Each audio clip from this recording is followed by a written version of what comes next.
Nara, my name is Conway Burns. I'm a Bachelor man, and I'd like to acknowledge the country we stand on today, which is the Terra Bunda countrymen, and also I'd like to acknowledge my ancestors and people, Bachelor people. We'd also like to acknowledge all the mobs up there in the NQ Dry Tropics region where this event is being held, and a special mention to Uncle Phil Rist and Auntie Dorothy Savage, who we met last week as well. So we want to kick off our presentation. This talk is about work that was done under the Human Dimensions section of the Scientific Consensus Statement 2022. We got the only question that involved Indigenous engagement in water quality decision making for the Great Barrier Reef, and our question focused around what are the critical success factors for greater involvement and engagement. So we went through the process, and today we're going to tell you about how that looked for us. We've got a nice little artwork there that we want to show to start off with. Conway here did the artwork himself. It was a collaborative piece of art that talked about the work that we did in the literature review that we did and the learnings that we got from the literature review that we did as well. So we wanted to show you it to start off with, but then we'll also revisit it at the end of our presentation once we've discussed a lot of the learnings and phases that we went through in this process. So meet the team first. Number one, Tom Espinoza is my name. I'm the CEO, but also an ecologist by trade at the Burnett Mary Regional Group. Conway Burns here, who's our Miraru, which is the Bachelor word for traditional owner, scientist in the group, and we really want to acknowledge Dr. Sydney Collette's efforts here. There was a lot of work that went on behind the background and in the background in terms of putting together all the information and literature that we went through, and Sydney did the bulk of that work. I did a lot of the writing, and Conway did a lot of the reviewing to make sure that we got our intent and our learnings right, but Sydney did the bulk of the work behind in the background, so we want to acknowledge her fully for all the effort that she did with that same smiling face for most of the time anyway. So what we'll cover today is, we'll cover a little bit of Indigenous engagement background, what the task we had at hand, and focus on the critical factors for greater engagement in the water quality decision-making space for the Great Barrier Reef. And then a little bit of what are we doing? So what can you do to connect, and what actions can you take as an organisation? And we'll give some examples of what we've done in recent history as well. So number one, I just wanted to start with this slide. This is the slide I've called the joys of literature review. Now, for anyone who's done an extensive literature review, it can be a very painful process. This is a bit of scribbles that I did going through all the amount of literature and papers that we had to read to go through this process. We had to go through the literature. I think when I first read the question, my first instinct was, well, if we want to understand what are the critical success factors for greater Indigenous engagement, why don't we go and ask the TOs? That wasn't necessarily possible at that time. We had to go through the literature review, and we went one step closer to that by involving one traditional owner in Conway Burns here as part of the whole process. But that goes to show you what a literature review looks like, and trying to piece through all the papers, and all the scientists in the room will understand how hard it is sometimes to read a scientific paper, even from the start, the title.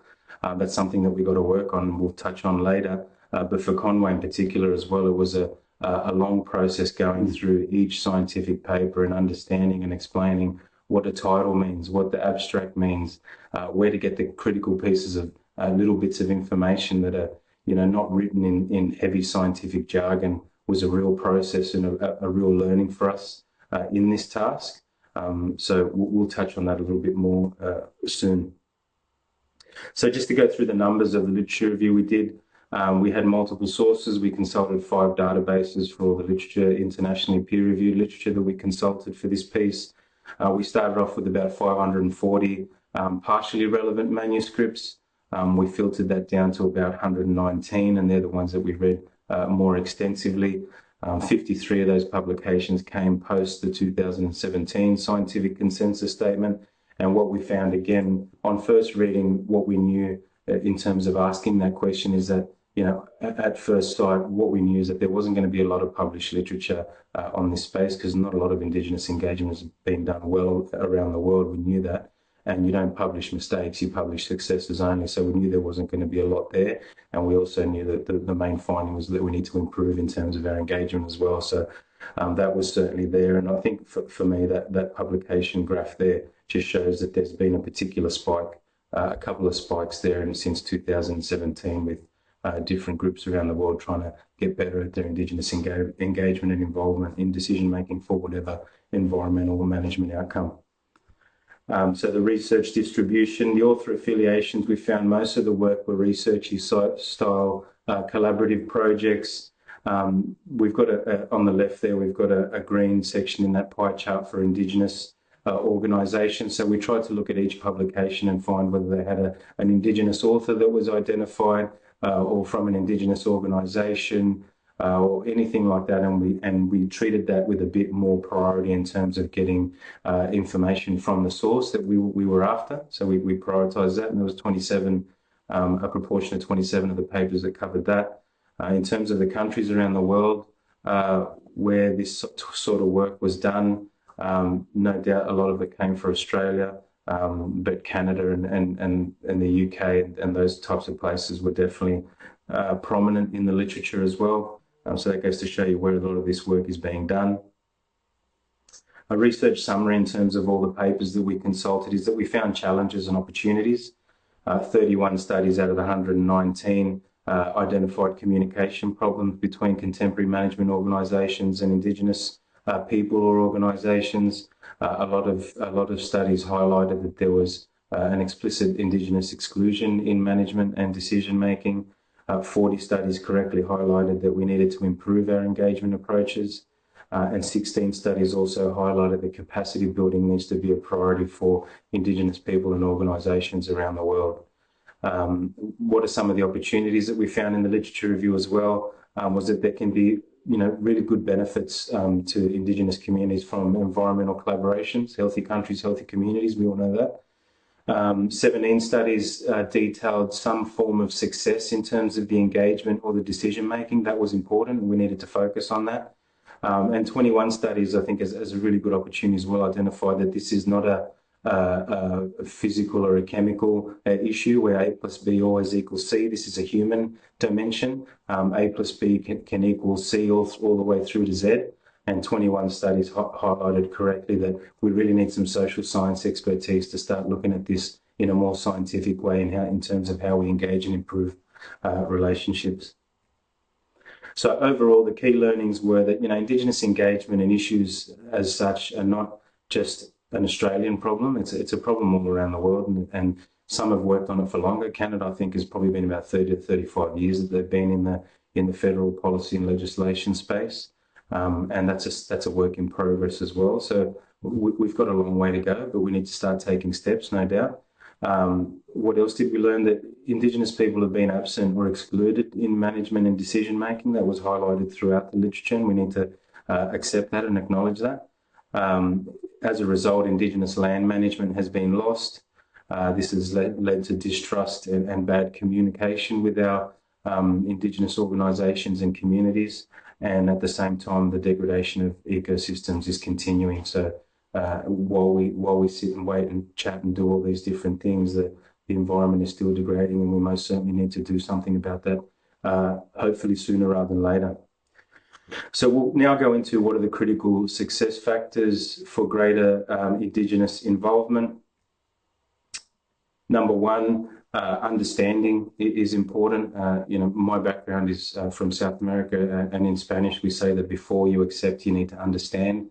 I think it's pretty well known that in Australia we don't have a really good understanding of our Aboriginal history.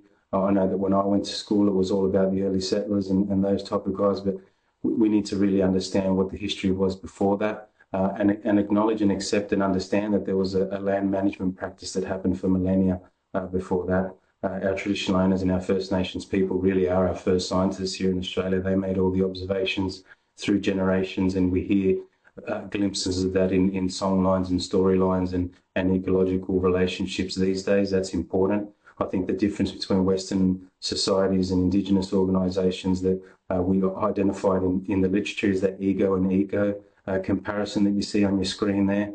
The ego the Western society kind of thinks that they're separate from ecology and from nature, and that they're natural resources that are available for us to use, whereas Indigenous people know that we are part of the world ecology and therefore we are all connected. And that's something that we really need to understand better now and in the future. Number two is about respect, so building relationships based on trust and respect and understanding. And I think the main learning from me there is that we need to understand that our relationships with our First Nations people is not a financial transaction to get work done. It's an emotional transaction. We need to trust each other and build relationships, and that's how we do things outside of business. When we talk to people and connect with people, we want to know who they are and that we can trust them, and that sort of leads on to further work. That's something that we need to understand and be better at.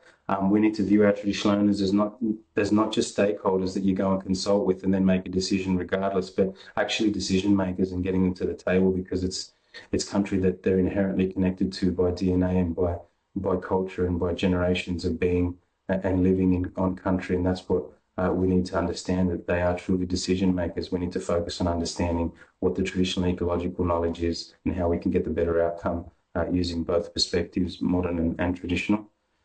Collaboration is super important. Nothing happens without people, and the collaborations that we're seeing, a lot of the literature showed, collaborations between researchers and landholders. That's a really well established relationship. It's not perfect, but it's had a lot more iterations to get it right. Researchers and traditional owners was a large part of the literature review as well. There's been a lot of scientific collaborations there, and the work that's been done has been somewhat successful, but that's a good sign.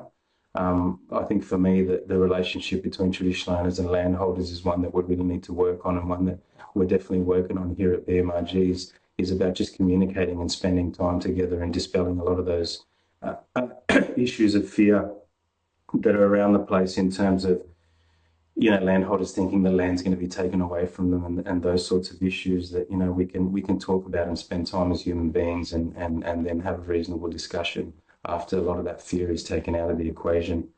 So collaboration at all levels of decision makers is important. Integrating different types of ecological knowledge in our research is important, and recognising the knowledge and wisdom contributed by our Indigenous people is also important in that collaboration space. Capacity is a big one as well. So from my experience, I've been involved in planning and review processes for different policies and legislations where some of these things have been in effect for 10 up to 20 years. We have a review period, and then we bring our Indigenous people or traditional owners into that space, and we expect them to contribute effectively and efficiently. That's not going to happen when you only bring someone into that space for that period of time. They don't have the history, the corporate knowledge that we have working for our different organisation, and having those continuous touch points in terms of meetings, conferences, phone calls, all those different little bits and pieces that we can really drill into our heads what we're doing and what we're talking about in different policy and legislative settings.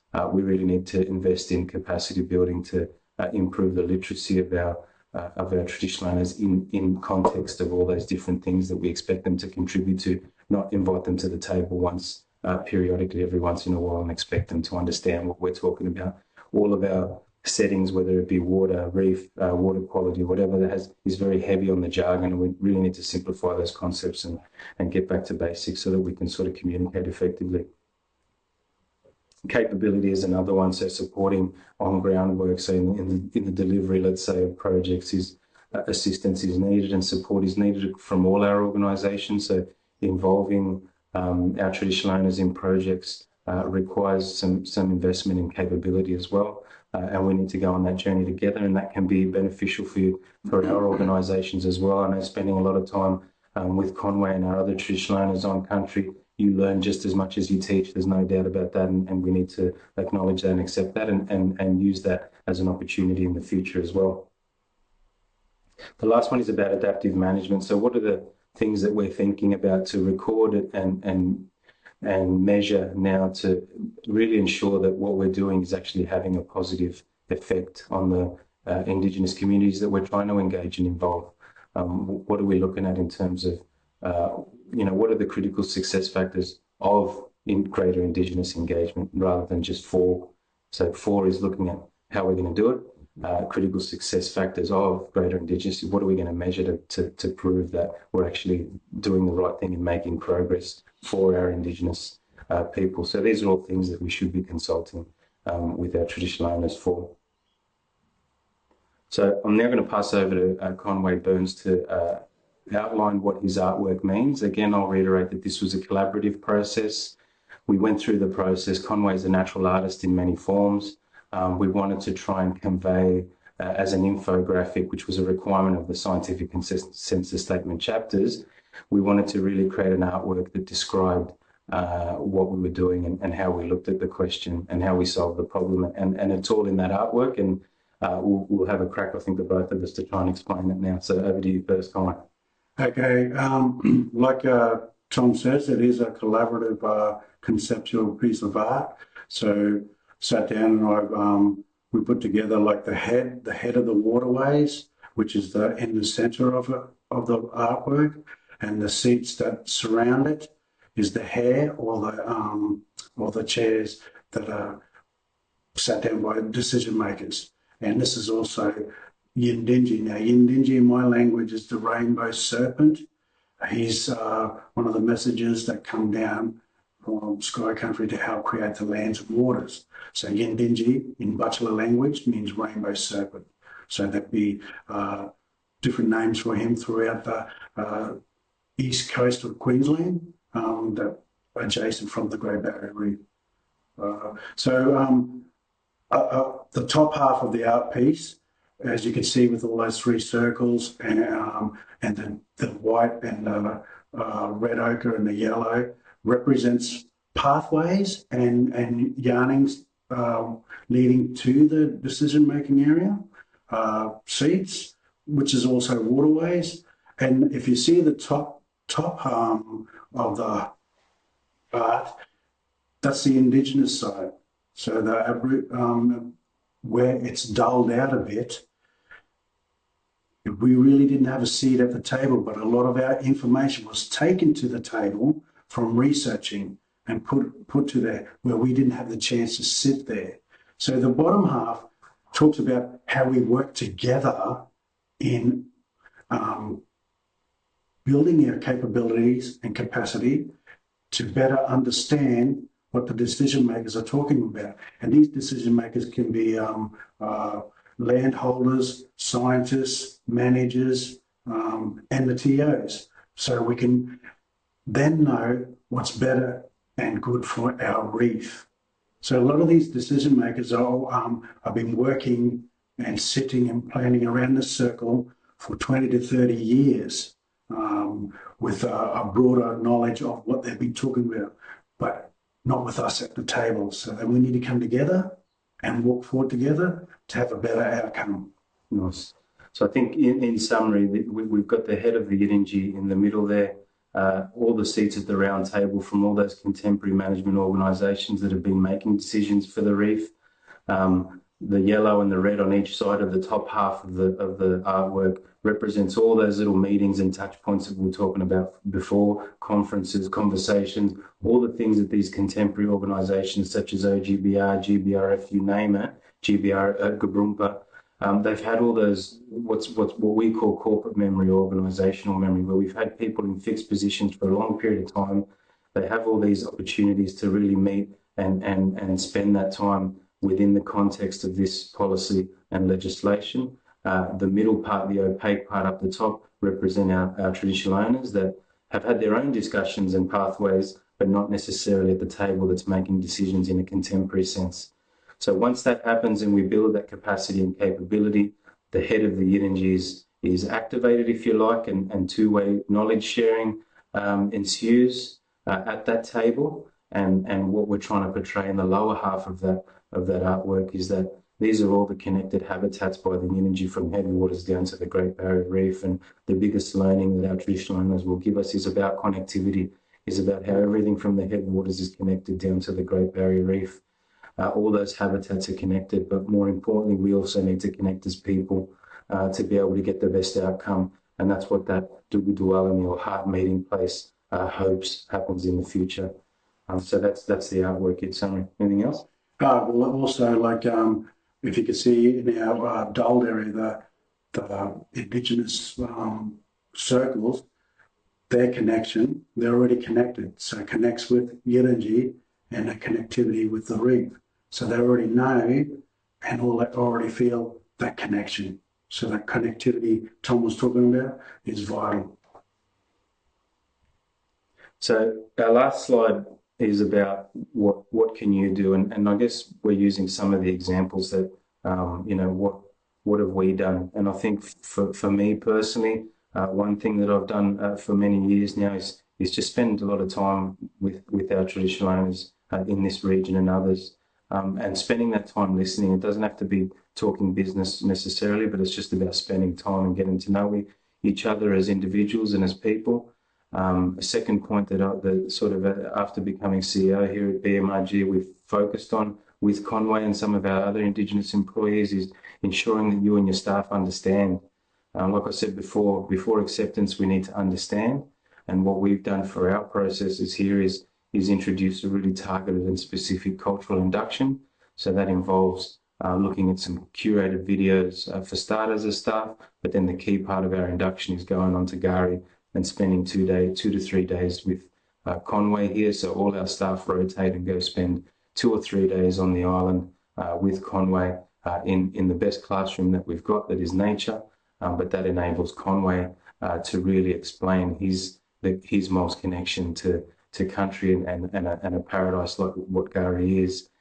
It's really a good environment to tackle some of the hard issues. There's literally been blood, sweat, and tears out on these yes. out on these trips. We also try and align it with field work. So, for example, the staff that have gone out have done some work in terms of manual labour, in terms of thinning out country prior to cool burning, taking water samples from lakes, all that sort of stuff.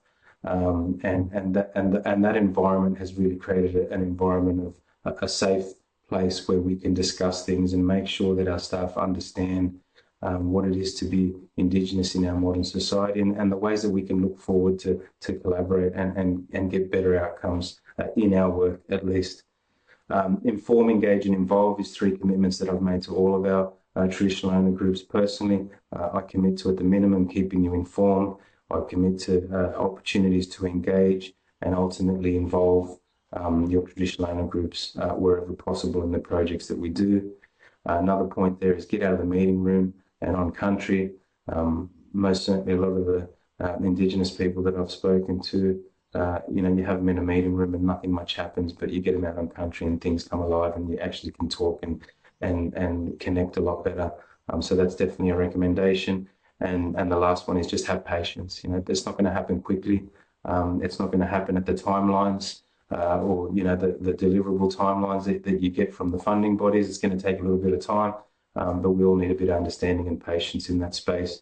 And the last part is around that it's not always going to go perfectly. There's a lot of things that we need to get through and hard discussions that we need to go through to get to a better outcome. These are some of the quotes that I've gotten from traditional owners over the years, the ones that I can put down on paper anyway.